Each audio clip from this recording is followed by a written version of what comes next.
Case ల్యాగులు అంటే మీరు చెప్పినట్టు ఖచ్చితంగా అన్ని కేసులు కూడా వర్తిస్తుంది. ఇది బహుశా ల్యాగ్ చేసేటటువంటి ప్రయత్నం అంటే దోషులు తప్పించుకునేందుకు కేసుల్ని ల్యాగ్ చేస్తున్నారు అనేది మీరు ఇచ్చినటువంటి స్టేట్మెంట్. సో ఇది అన్ని కేసులు కూడా వర్తిస్తుంది, అది గుర్తుపెట్టుకోండి. ఎస్, బత్తిన మధుబాబు గారు గుడ్ మార్నింగ్. సో ఎస్ ఒక్క నిమిషం సార్. బత్తిన మధుబాబు గారు గుడ్ మార్నింగ్ అండి. విన్నారు కదా మరి పాదయాత్ర వెంకటేశ్వర రెడ్డి గారు లాస్ట్ లో ఒక మంచి స్టేట్మెంట్ ఇచ్చారు. ల్యాగ్ చేయడం అనేది కేసులని తప్పించుకునేందుకు దోషులు చేస్తున్నటువంటి ఒక కుట్ర అనేటువంటి అంశం.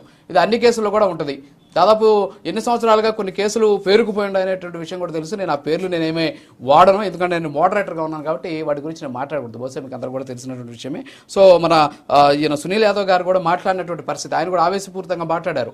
ఏమన్నారంటే మాకు ల్యాగ్ చేయాల్సినటువంటి అవసరం మాకేమీ లేదు, నిజంగా వాళ్ళు తప్పు చేయలేదు అనుకుంటే వాళ్ళు కోర్టుకి రేయస్ అంగీకరించవచ్చు కదా, ఎందుకని వాళ్ళు తప్పించుకుంటున్నారు, మరి వాళ్ళు తప్పించుకుంటున్నారంటే వాళ్ళు తప్పు చేశారు కదా అనే అంశాన్ని కూడా ఆయన లేవనెత్తినటువంటి పరిస్థితి. ఏమంటారు? కొంచెం త్వరగా క్లోజ్ చేద్దాం ప్లీజ్. సార్, ప్యానెల్లో పెద్దలందరికీ నా నమస్కారాలు. టైమ్ లైన్ వీక్షిస్తున్న అందరికీ నా నమస్కారాలు సార్. సార్, నేను ఒక మిడిల్ క్లాస్ పీపుల్. నేను ఇప్పుడు వీళ్ళు చెప్పిందంతా నేను విన్నాను, వీళ్ళు మాట్లాడిందంతా విన్నాను. దీన్ని బట్టి నాకు ఏమర్థమైందంటే, చెడ్డవారు ఎప్పుడు చెడ్డవారే, మంచివారు ఎప్పుడు మంచివారే, చెడు ఎప్పుడు చెడే చేస్తుంది సార్. నేను దీని మీద నేను మాట్లాడదలుచుకుంది ఏమంటే, దస్తగిరి కావచ్చు, అతను సునీల్ యాదవ్ కావచ్చు, వీళ్ళు ఒక మంచి భవిష్యత్తు కోసము మంచి ఒక నడవడికతో వీళ్ళందరూ పాపం వాళ్ళ దగ్గర వచ్చి జాయిన్ అయ్యారు సార్. అంటే సునీల్ యాదవ్ అనే పిల్లోడు ఇప్పుడు 29 ఏళ్ళు అంట.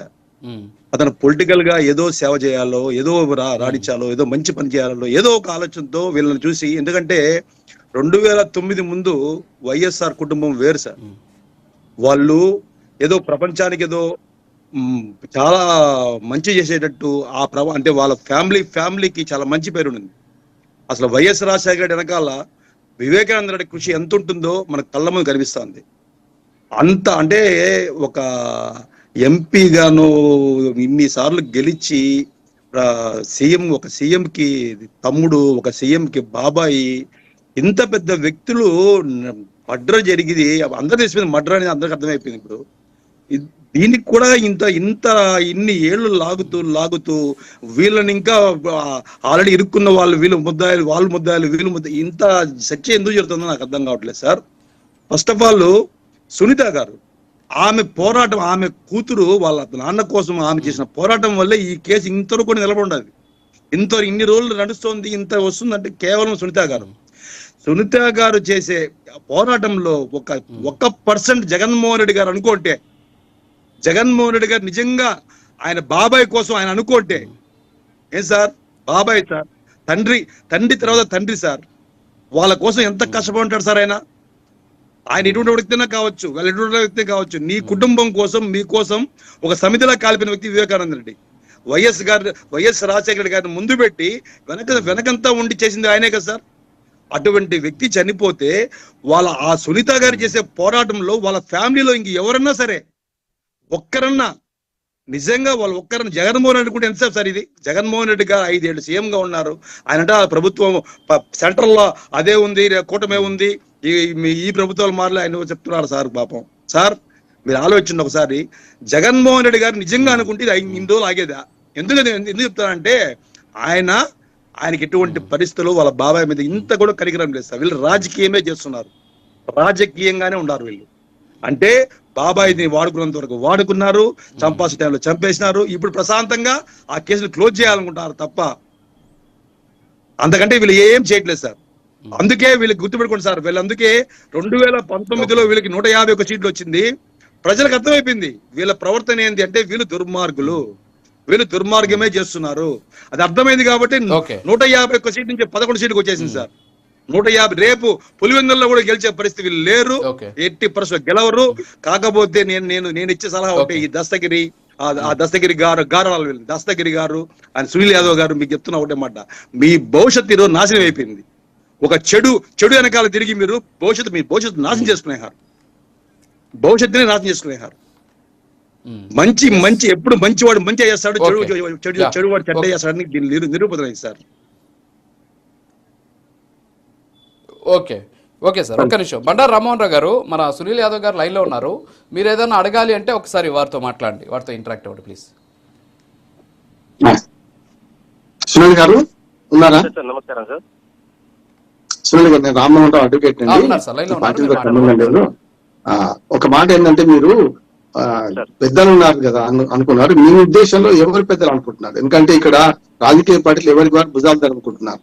అంటే మీరు అందులో చాలా మంది ప్రముఖులు ఉన్నారు, పెద్దలు ఉన్నారు. అంటే వైసీపీ వాళ్ళు మేమే అనుకుంటున్నారు, వాళ్ళు కౌంటర్ ఇస్తున్నారు.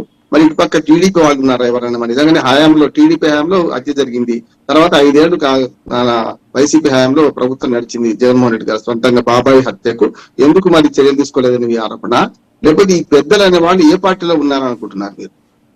సార్ తమకు ఒక విన్నపం సార్. విషయం ఏంటంటే, ఇప్పుడు ప్రధానంగా కౌంటర్ దాఖలు చేయడం కారణం ఏంటంటే, లోపల 4 సంవత్సరాలు కుంగిపోయినాం సార్. మేము తప్పు చేసామా చేయలేదన్నది కోర్టు విచారణలో ఉంది. అది మాట్లాడుకుంటే ముద్దాయిగా ఉన్నాం కాబట్టి ఏం మాట్లాడినా చెల్లదు. కొంతమంది కోపాలు, ఆవేశాలు అనే రకాలుగా ఉన్నాయి కాబట్టి నేను ఒకటే విషయం చెప్పదలుచుకున్నా సార్. సింపుల్ గా ఇప్పుడు ఎన్డీఏ ప్రభుత్వంలో జరిగింది, కూటమి ప్రభుత్వంలో జరిగింది, హత్య జరిగింది అంటున్నారు.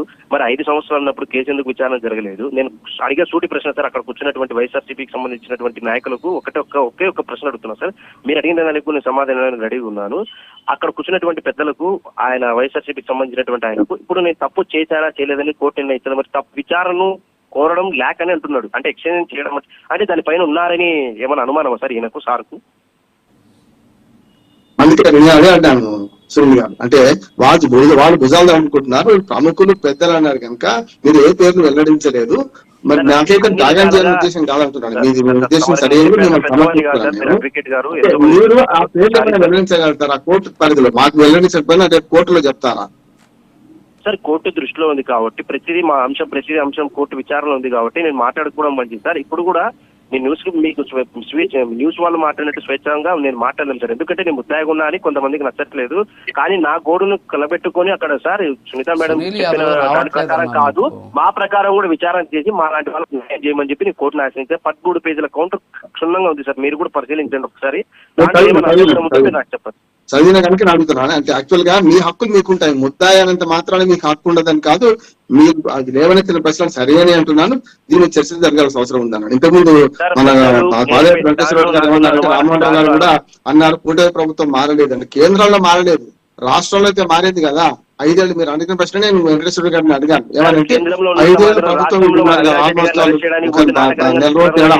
కానీ 5 ఏళ్లలో వీళ్ళు ఏం చేశారు? బాబాయ్ హత్య మీద విచారణ జరపాల్సింది కోర్టులే కావచ్చు, లేకపోతే సిబిఐ కావచ్చు. కానీ వాళ్ళకి అందించాల్సిన సహకారం ఎవరు అందించాలి? రాష్ట్ర ప్రభుత్వం కదా.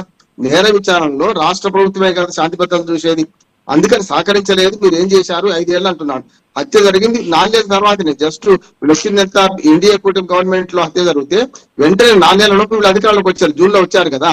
మళ్ళీ ఇప్పుడు అధికారంలోకి వచ్చి 1.5 years. నేను ఈ కూటమి ప్రభుత్వాన్ని కూడా విమర్శిస్తున్నా. ఈ 1.5 years నుంచి ఏం చేస్తున్నారు మీరు అని కూడా అడుగుతున్నాను సార్. ఒక ఉదాహరణ, ఆ గవర్నమెంట్ గురించి ఒక ఉదాహరణ చెప్తున్నా సార్. మా కేసులో ఉన్నటువంటి ఏపీ శివశంకర్ రెడ్డి గారు జైల్లో ఉంటే అంగరంగ వైభవంగా జరుగుతుందని ఉద్దేశంతో తెలంగాణ జైలుకు ట్రాన్స్ఫర్ చేసి అక్కడ కూడా చేశారు సార్. మరి ఆ ప్రభుత్వంలో జరిగాయి ఈ బెదిరింపులు జరిగాయి. మరి ఇవన్నీ దానిలోకి ఏం మాట్లాడతారు సార్ వాళ్ళు? మీ ప్రాణానికి ఏమైనా హాని ఉందని మీరు అనుకుంటున్నారా? మరి మీ భద్రత కావాలి. కరెంట్ కాదు కానీ ఒక సాక్షిని సాక్షులు చనిపోయారు కనుక మీకు కూడా భద్రత కావాలని మీరు అనుకుంటున్నారా? భద్రత కల్పించమని చెప్పి గతంలో కూడా